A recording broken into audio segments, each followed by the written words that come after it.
오늘은 잠언 1장 4절에서 6절 본문으로 슬기로운 자라는 제목으로 말씀을 전합니다.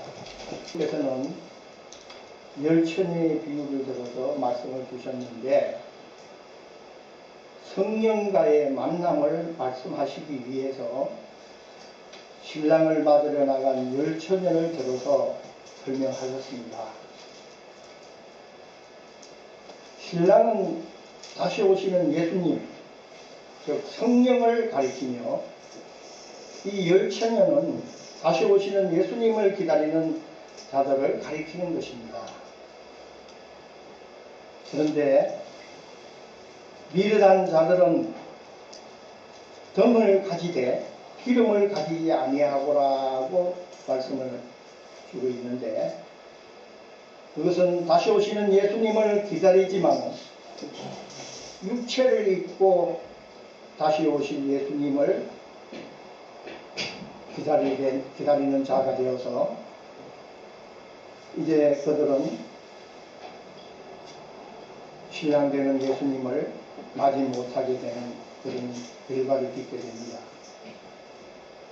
그러나 이 슬기로운 자인, 슬기 있는 자인 다섯 처녀는 그릇에 기름을 준비하고 담아서 등과 함께 신랑으로 오실 예수님을 기다리려 나갔던 것입니다.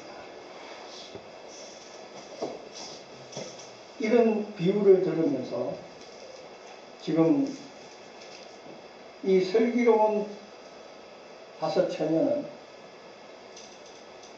신랑으로 오신 예수님을 지금 맞이하면서 혼인잔치에 참여하게 되지만, 미련한 다섯 처녀는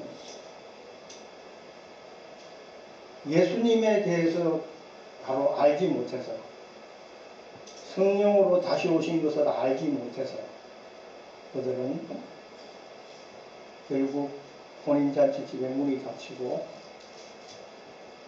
예수님을 통하여 제사함 받지 못했기 때문에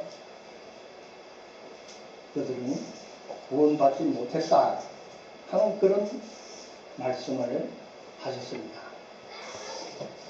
자, 여기에 핵심이 뭐냐? 이 비유의 말씀을 하신 예수님의 핵심이 뭐냐 하면은, 성령으로 다시 오신 예수님을 맞이하는 신부로서 바르게 알아야 된다는 것을 얘기합니다. 우리는 성령으로 다시 오신 예수님을 맞이하는 그런 슬기로운 자가 되라고 이 비유의 말씀을 주신 것이다 하는 것을 우리는 알아야 됩니다. 이건 가장 참으로 중요한 것입니다. 오늘 솔로몬 왕이 이 잠언에서 말씀하시는 여기에 지금 4절에 어리석은 자로 슬기롭게 하며라고 말씀을 하십니다. 어리석은 자는 어떤 자가 어리석은 자냐 하면은, 우리가 보통 좀 모자라는 사람들을 어리석다고 생각을 많이 합니다. 그런 것이 아닙니다. 진리가 아닌 것을 진리로 믿고 따르면서 왜곡된 것에 순종하는 것이 어리석은 사람인 것입니다. 그런데 이 어리석은 사람을 슬기롭게 한다고 했습니다. 오늘 예수님이 먼저 이 슬기가 있는 다섯 처녀의 얘기를 하셨잖아요. 그렇게 되라고 지금 슬기로운 자를 얘기하셨는데, 이 솔로몬 왕도 슬기롭게 한다고 했습니다. 어리석은 자를 슬기롭게 한다. 그러니까 이건 무슨 말씀하시는 겁니까? 바로 이제 우리가 하나님을 잘 못 알고 자기중심적으로 하나님을 믿던 우리들이지만, 이제 성령의 은혜를 드리고서 우리들이 슬기로운 자가 되도록 한다는 그런 말씀을 하신 겁니다. 자, 보세요. 우리 예수님의 그 제자들의 그 신앙적 변화 과정을 우리는 보면 잘 압니다. 그렇게 예수님을 따라다니면서 예수님이 말씀을 들었지만은 제자들은 그들은 이제 예수님이 왕위에 오르게 되면은 그 제자들이 서로 높은 자리에 오르려고 서로 다투며 싸우는 겁니다. 그런 제자들이 이제 예수님이 보혜사 성령으로 다시 오셔서 그들을 깨우쳐 주니까 그들은 슬기로운 자들로 바뀌어진 것을 우리를 볼 수가 있습니다. 여기 지금 어리석은 자로 슬기롭게 한다는 것은 하나님을 바로 알고 믿을 수 있게 한다는 그런 말씀을 하시는 겁니다. 그런데 다 그 후반절에 젊은 자에게 지식과 근실함을 주기 위한 것이니라고 했습니다. 자, 젊은 자에게 지식과 근실함을 주기 위한 것이 이 늙은 사람들을 얘기한 게 아니고 젊은 사람들. 예수님께서도 이 부자 청년하고 대화를 나눈 그런 사건이 있었습니다. 이 부자 청년이 예수님께 나와서 내가 무슨 선한 일을 하여야 영생을 얻으리까? 라고 예수님께 물었습니다. 그러니까 예수님께서는 네가 생명에 들어가려면은 계명을 지키라고 말씀을 하셨습니다. 그러니까 그 어떤 계명입니까? 하고 물을 때 예수님께서는 10계명을 직접 말씀하십니다. 살인하지 말라, 간음하지 말라, 도둑질하지 말라, 거짓 증언하지 말라, 내 부모를 공경하라, 내 이웃을 내 자신과 같이 사랑하라 하는 그런 계명을 직접 예수님이 말씀을 하셨습니다. 그러니까 이 젊은 이 청년은 그런 것은 내가 어릴 적부터 다 지켰습니다 라고 아주 자기 자랑스럽게 얘기를 합니다. 그러니까 예수님께서 그에게 하신 말씀이 뭔지 압니까? 네가 온전하고자 할진대 가서 네 소유를 팔아 가난한 자들에게 주라. 그리하면 하늘에서 보화가 내게 있으리라. 그리고 와서 나를 따르라. 이 말씀을 주신 것입니다. 그러니까 이 젊은 청년이 뭐라고 어떻게 됐습니까? 그 부자 청년이 재물이 많음으로 이 말씀을 듣고 근심하며 갔다고 했습니다. 여러분이 만약 이 부자 청년 같이 이렇게 예수님과 대화를 나간다고 생각해 보세요. 네가 온전하고자 할진대 가서 네 소유를 팔아 가난한 자들에게 주라. 그리하면 하늘에서 보화가 내게 있으리라. 그리고 와서 나를 따르라. 이 말씀대로 할 수 있겠습니까? 주님을 따를 수 있겠습니까? 내 가진 거 다 팔아서 가난한 자에게 주라고 하시는데 이게 할 수 있겠어요? 우리의 신앙이 다 여기에서 무너집니다. 이 부자 청년같이. 그런데 예수님께서 말씀하신 이 부자 청년에게 하신 말씀은 우리가 가난한 자에게 물질적으로 구제하라는 그런 말씀을 하신 게 아닙니다. 예수님은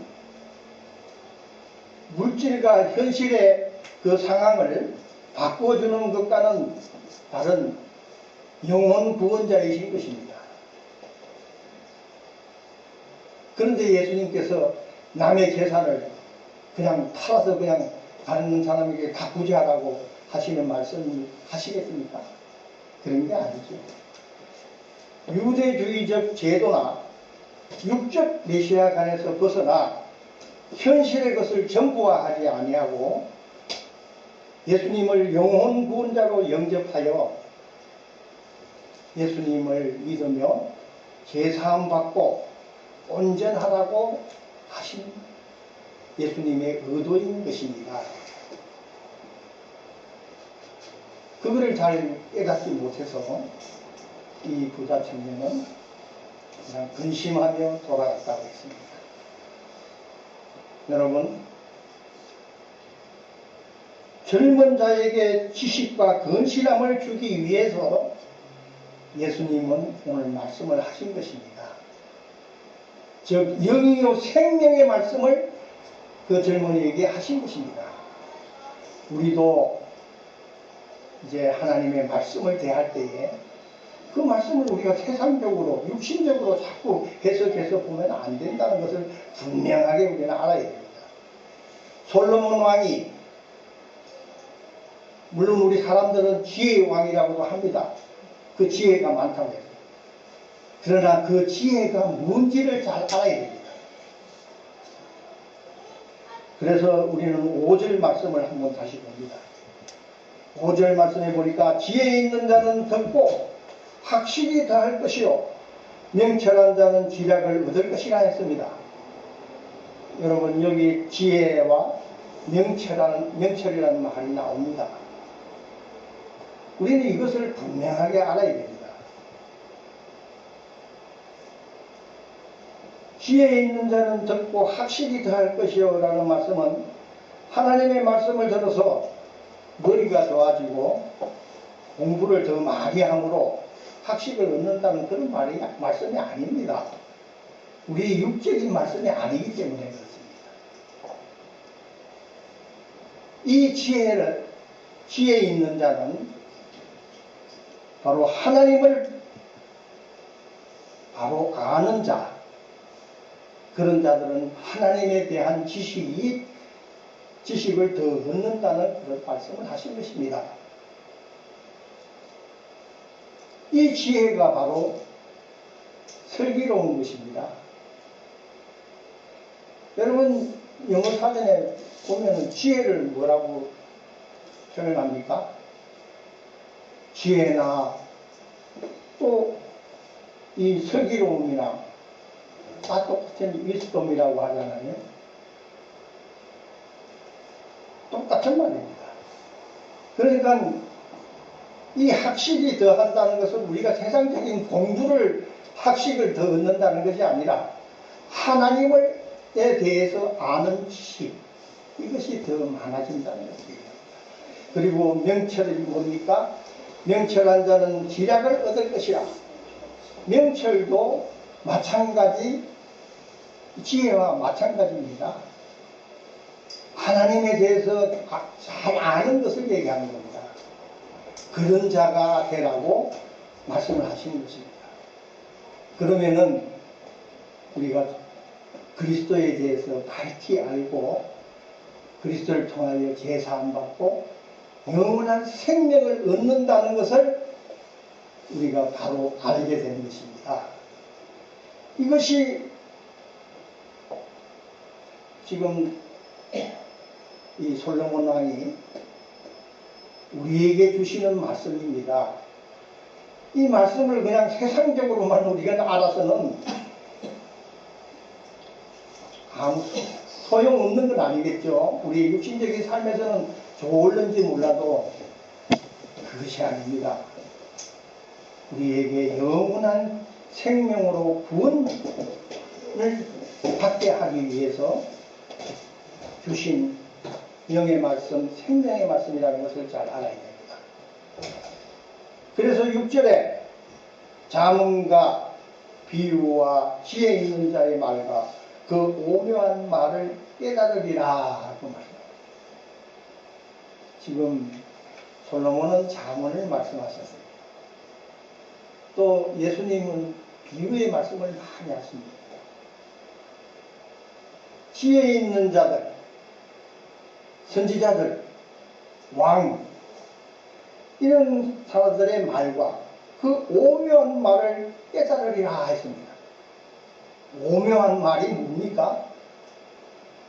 하나님을 아는 지혜와 예수 그리스도를 분명하게 아는 이 명칭을 가지게 되면은 그게 바로 슬기로운 자입니다.